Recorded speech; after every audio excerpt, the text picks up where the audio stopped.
And this is our big story segment. Let's take a look at the just ended NPP, the New Patriotic Party national delegate. So a new constitution in the making for the NPP following sweeping reforms endorsed at the conference. But only 2 of these amendments were rejected. The question we're asking is the problem one of the reforms or unity as minority leaders slumps the party faithfuls of backbiting and subtle sabotage and urges them to choose unity over evil. Let's discuss the highlights and the reforms and all that with a member of the Amendments Committee. Dr. Ikuya Mwakwa is my guest. Doc, welcome to the AM Show. Good morning. It's always a pleasure to host you. Yes, I was asking of you last week when I was here. I took a short break. Yeah, I got tired. You know this work. Yeah. So let's talk about it. I know that the highlight for most people is the expansion of your delegates' potential, electoral college, I mean, and so many other things. The abolition of the super delegates, 54 motions passed. Yes. We were just talking about policy direction before we went on air, but I want to hear your overview in terms of how you think the entire conference went for you. Let's start there. Okay, so first, let me take this opportunity to give a big kudos to the entire, the national executives, the planning committee. I think they organized a splendid event. Everything went smoothly, and there was not much distraction from the main event. With regards to the amendments that we passed on that day, it was put in the hands of a committee after the Michael Kwe committee presented this report. Why did we even go about doing all of this? This happened after our huge defeat. I was trying to find a better word for that. So it's okay. It became very clear to us as a party that we had to go back to the drawing board, admit the things that we didn't get right, and work on that to improve. So with all the research that we did, 2 things became clear to us that we had to take steps on. The first one was that Ghanaians were not too pleased with our responses to the economic challenges that occurred all around the world. We couldn't really be blamed for causing it or as being the causes of it, but maybe our management, the policies we put in place to respond to the crisis was not something that was absolutely successful, if I can say that. And so we take that critique in good faith, and it was one of the things we wanted to work on. So on that note, we've set up now a directorate of policy. The National Council of the party already had sector committees, so we have a sector committee on health, constitution, finance, all of that. We also opened that up because before, the membership of that committee was mostly members of parliament who are already engaged and busy in parliament. So we expanded that to allow our best talents to join. So now the sector committees are not going to be just based off, like comprised of members of parliament. We are going to be able to pull in all our strong brains in the party to be able to sit on these committees so that we can come up with very robust policies that would be able to move the country forward when we are given the opportunity to. You see, the reason I like that, I like what you're saying, is because as a party in opposition, your job is not only to criticize or critique the actions of the incumbent government, but also propose solutions, recommendations that actually helps Ghana to become better. Exactly. So this policy direction is great. I think that's what I wanted to add. I'm very happy. It was something that we worked really hard towards, and as I was telling you before, it's something that I'm very proud of. So now it won't be so reactive that, basically waiting for the government to falter, which they do, because even last coming here, I didn't have power. So anyway, today... Today you have power. No, I didn't have power last night, but that's a different conversation. So it would not be so reactive, but we are sitting down as a party to come up with policies and our ideas as to how we'll be able to run various sectors when we come into office. So that was the one part that I feel like was a little overshadowed with everything. The second part was that our party base and a lot of members of the party felt that there were a lot of loopholes in the way our party was organized. So that was also a part that took a huge chunk of our time. This whole process to peruse the proposals and come up with these motions took over 3 months. There were times where we worked through the nights. So I mean, coming all together on Saturday, it was a very joyous moment because we had put in a lot of You just took us behind the scenes to see how the success that we saw on television had yes, come to be. It took a long time, yeah. and most of the decisions to come to a consensus was not easy. I think you saw all the members of the committee on the stage, and everybody has a very strong opinion. So, but it was a pleasure working with them. So let me go back to the issue about the loopholes that our party people felt we had in our system. If you look at the motions that we brought up, a lot was about discipline, how we will handle our disciplinary matters, and then the expansion of our electoral college as well. One of the things that came up repeatedly in Michael Quay's, Right Honourable Michael Quay's report was people feeling lack of inclusivity amongst party members, because somebody could be like maybe a constituency chairman for maybe 15, 16 years, but once you are no longer a constituency chairman, basically you have no say in the affairs of the party. It makes them disillusioned, and then we suffer apathy. Yeah, so what you've done now is that former members of parliament, former MCEs, former, if you've held any position on the tickets of the NPP, you've been invited to join. And I think what you have done by expanding the electoral college is to boost grassroots participation. Of course. However, I found it interesting that in as much as this expansion by 40% has been done, they will not be participating in the upcoming primaries in January 2026. So yes, they would not be participating in the upcoming primaries for 2026, and that is because we already have elected executives. You see, we have elected executives whose terms of office has not expired. Their terms of office, I think, will expire somewhere in June next year. So we cannot curtail their terms of office just because we want to do amendments. And I hear a lot of critiques for our current executives, which sometimes I find very painful. Probably because I worked closely with them during the campaign, and I still do. So I see just how much they give off. During the last election, we had polling station executives or polling station workers who lost their lives during performing their duties for the party. One person was trying to hoist the flag and got electrocuted, lost an arm. I think a month or so, the former Vice President, His Excellency Dr. Mahmoud Bawumia, was in Central Region, and we went together to visit him. So these are the people that have been working for the party for so long. Because we've suffered one election defeat, does not mean that we should throw all of them away and seek to curtail their terms of office, because they are legitimate officers of the party. Most of them stood for elections, they won. So at the end of their terms of office, we'll have fresh elections, and then new people can contest and fill those roles. Do you think this will dilute the influence of party elites, the expansion of your electoral college? Yes, together with our... I mean, although they are not participating immediately. So it means that their tenure will start off somewhere in 4 years or so, the next election cycle. Again. No. I'm asking if in June. Yeah, next 2026. The 40% expansion will take effect in June. No, so the former MPs, former MMDCs, former constituencies, they will be included. They are voting in January for the flag bearership. Because that doesn't require an election. They are not replacing anybody.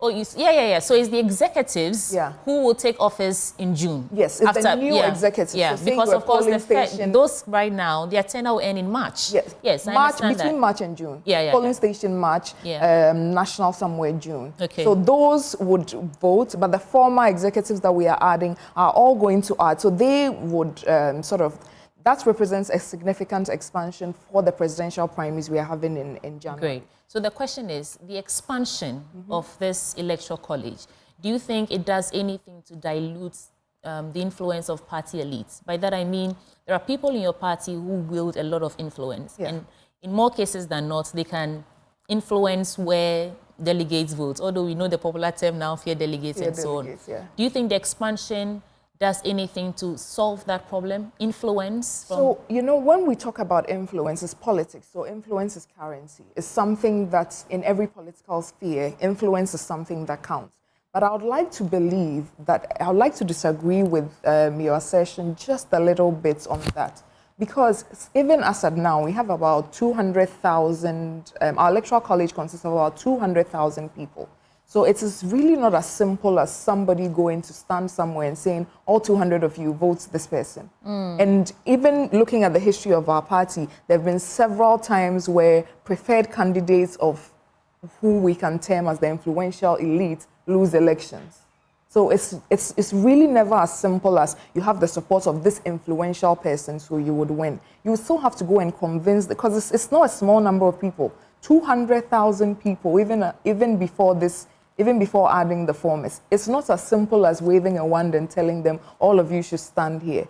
So even if you were at the stadium on Saturday, you would have noticed that the delegates were very, I would like to say that they are very apt and intelligent. They went through the motions. They knew which ones they did not want. So even sometimes, even before the chairman of the committee, Frank Davis, reads that, they start expressing their displeasure. Yeah, I saw that with motion 17. Yeah, so even before motion 17, there was so much, and I couldn't hold my composure so much at that time. So they know what they're about. So it's not so easy to whip them all in line.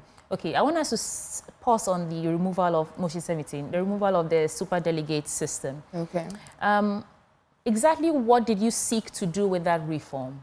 Although it's been rejected, I want to see if I can understand why it even came up in the first place. So motion 17 is not the is that not the scrapping of the super delegates? Motion 17 was the committee that would oversee some of the elections. Okay. So currently we have the constituency basically overseeing the polling station election.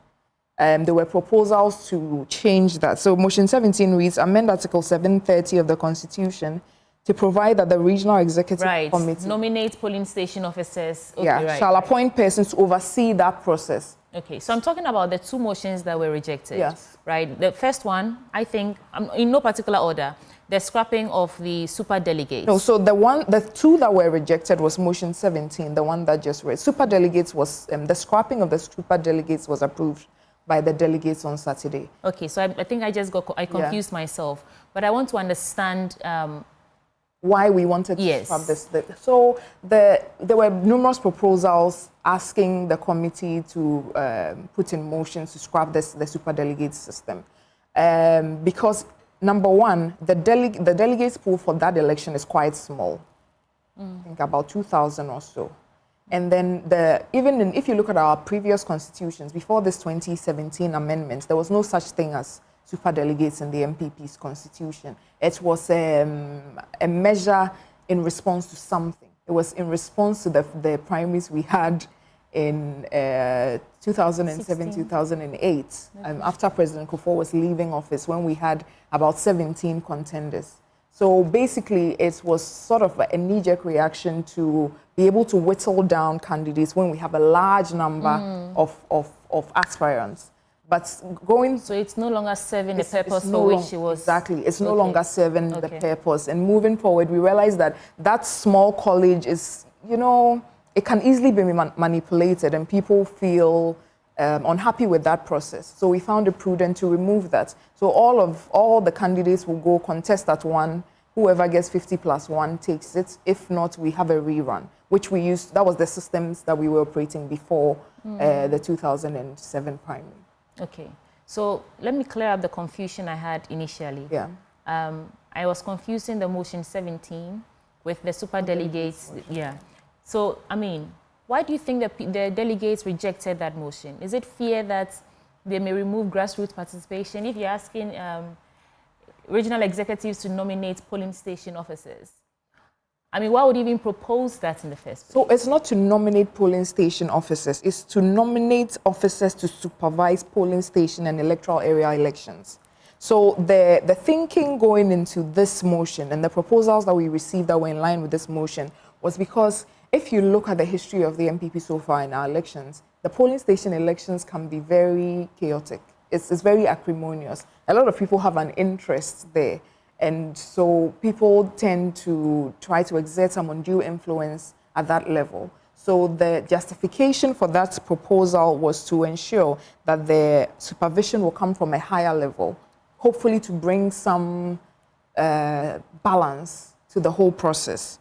But the delegates didn't agree. The delegates are the constituency executives. And whatever you are doing it together with them. You need their buy-in. So if they are not ready for this step yet, I think it's something we take in good faith. They still want to be able to have control. And I also understand their arguments. It's because they live in the constituency. They know these polling station agents. They know who is a party member. They know who has been working. So they may be better suited to supervise this process. We just have to ensure and strengthen our disciplinary processes that I already set out as one of the major things that we seek to do now. Okay. So if you are enforcing discipline and people know that you can't just go and manufacture a polling station album, if you do that, you'll be brought to book, then there's no problem if they supervise it themselves. Okay.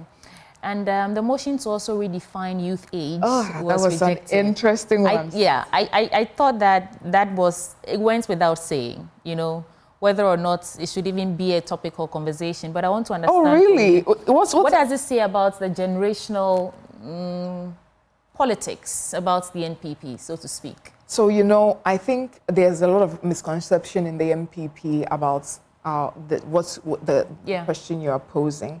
It is a conservative party. The New Patriotic Party is a very conservative party. But even though it's a conservative party, we do really open up and allow youth participation.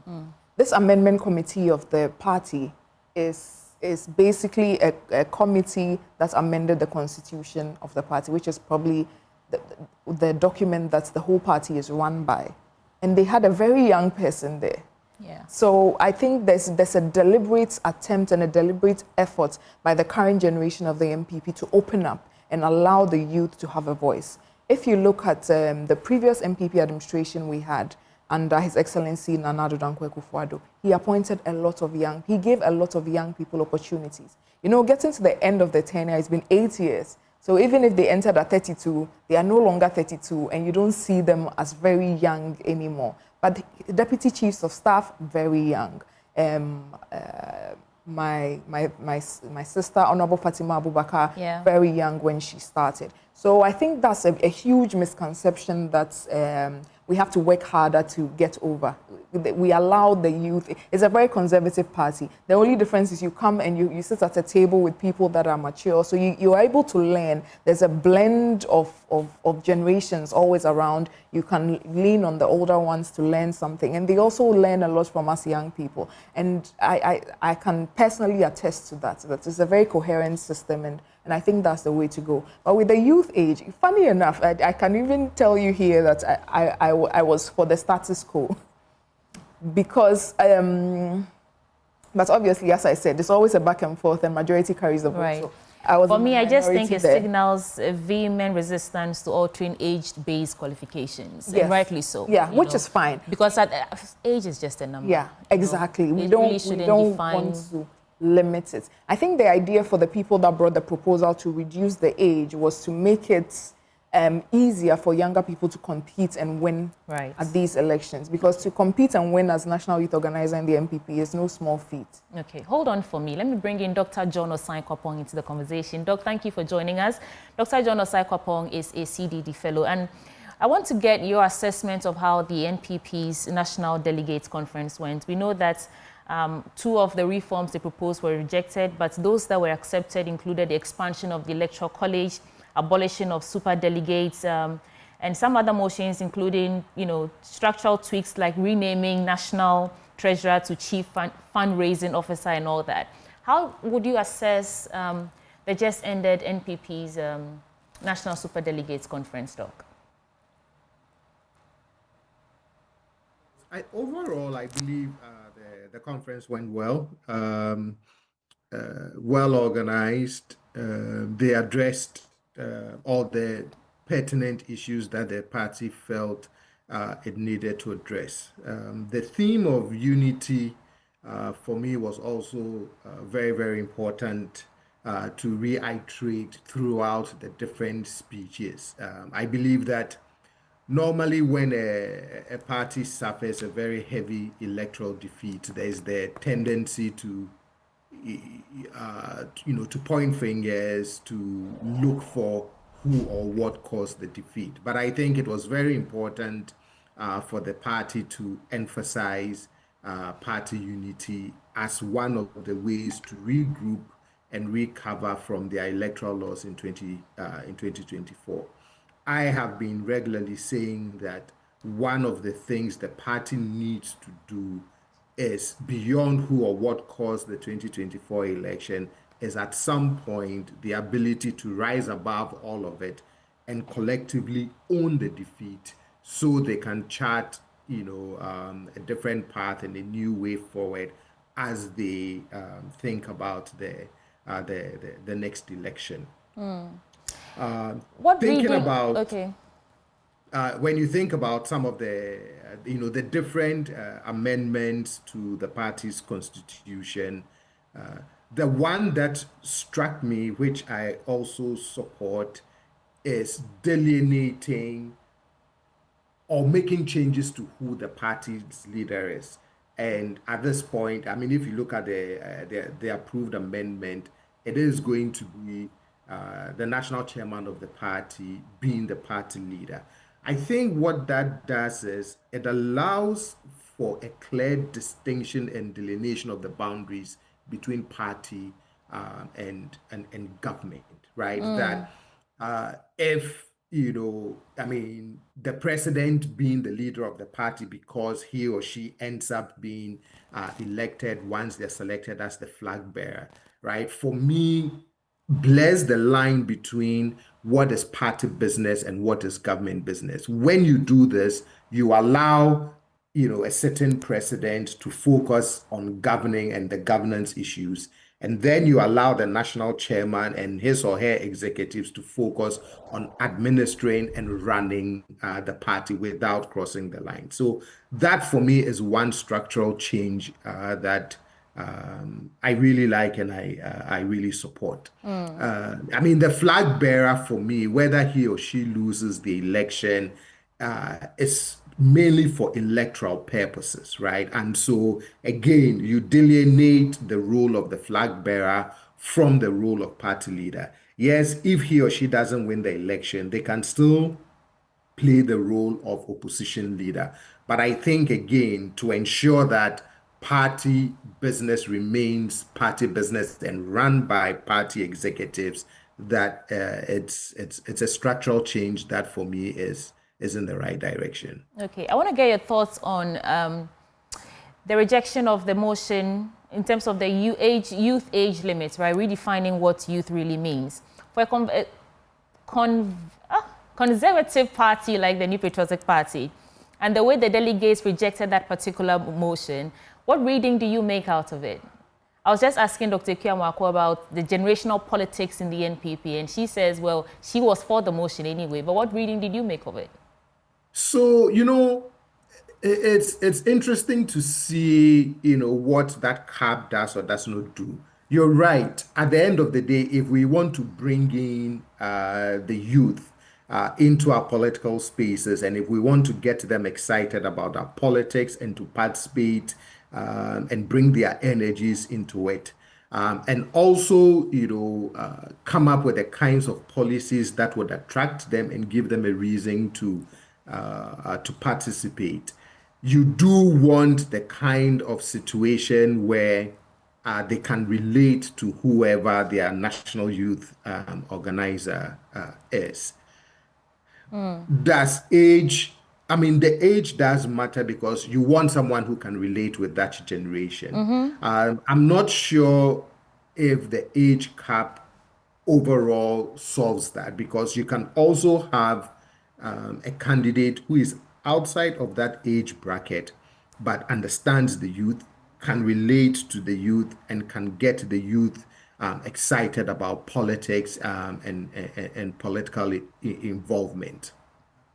So for me, it's neither here nor there. I mean, I can understand why the proposal was rejected, but overall, for me, it's more about can you get a candidate who can again draw our youth into our political spaces and get them to participate at the level that you want them to participate. You want them to care, but you also want to make sure that as a party, you have someone who can articulate the kinds of ideas that resonate with the youth. And sometimes for that, it's really not about an age an age cap that allows you to do that.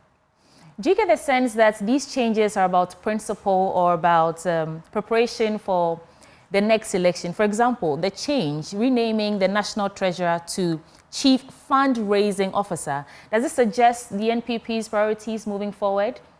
Do you get that sense that it's about principle or they're just preparing for 2028? I think it's a combination of both. I believe that post the 2024 election, there are some important lessons that the party has learned, which requires some principled changes in terms of where the party places its priorities, its values, as reflected in the party's constitution.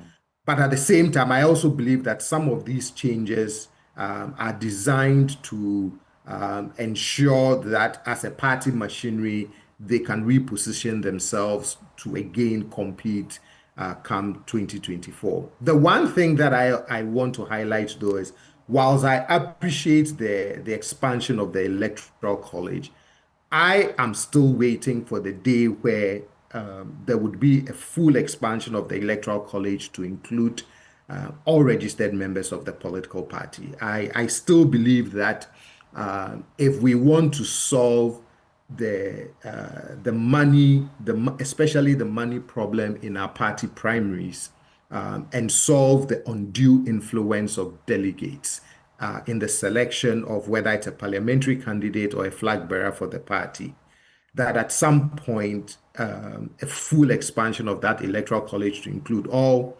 registered members of the party would be a really good way to go. I know there are logistic and other reasons why it becomes it's not an idea that is fully embraced at this point, but I just hope that by the next election or 2 election cycles later, there would be a move towards that idea of a full expansion of the Electoral College. Thank you. Dr. John Osai-Kwapong is a fellow of CDD Ghana. Thank you, Doc. So, Dr. Kiamako, that's what Dr. John Osai-Kwapong is saying, that he's looking forward to the day where we can get a full expansion of the delegates or Electoral College to include every card-holding, bearing member of the New Patriotic Party. Do you see that happening? Yes, I think that's the direction the party has decided to go in. It formed part of our recommendations to put in the measures in place so that we can register and have a credible register of our card-bearing members so that everybody can then cast their vote. But there are also schools of thought which I tend to agree with a little, because even if you look at the political systems all around the world, selection of their leaders there's always like a delegate system. Even if you look at the Republican Party in the US, there's always a delegate system. Some have an open primary, some have a closed primary. So if you have an open primary, then they allow everybody to vote. But in the end, it's still the delegates that will cast the ballots for the candidate. So it's something that I believe is something we should navigate very carefully, because our brothers on the other side, on the left in Ghana and NDC, I think they even tried it some time ago and they quickly ran away from it. So it's a slippery slope, but there was an overwhelming call for that as well. So the party is definitely putting measures in place to move towards that, to move towards a point where we have a large base of card-bearing members. Right now, there are a lot of people that identify as NPP, but how many of them have party cards? The number is even smaller than our current Electoral College. So it's something that will require deliberate work to put the logistics in place to get that done. And we are hoping to be able to achieve that in about the next 4 years or so. Okay. Dr. Kiamako, thank you for joining us. Thank you so much. Dr. Kiamako, it's a pleasure being here. Always. Is a member of the Amendments Committee. Right, I got it right. Amendments Committee of the New Patriotic Party. Now, before we go, make your dream home a reality with EcoBank. Step into your ideal home or transform your current space into one that truly reflects your style and comfort, all with the support from EcoBank. EcoBank has once again partnered with Joy News to bring you an exciting experience at the EcoBank Joy News Habitat Fair. This year's edition makes your journey to a comfortable modern home even more accessible and affordable. With EcoBank's Buy Now, Pay Later, you can easily renovate, upgrade, or furnish your home to suit your taste and lifestyle.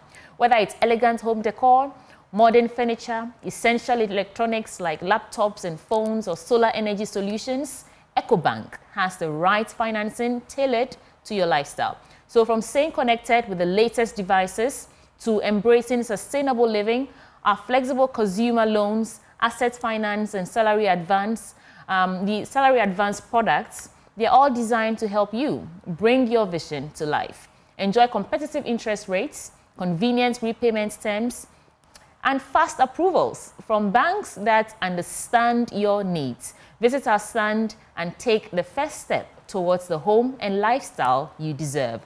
Comfortable home starts with EcoBank. Be part of it. EcoBank, the Pan-African bank. Let's take a break. We'll return with more.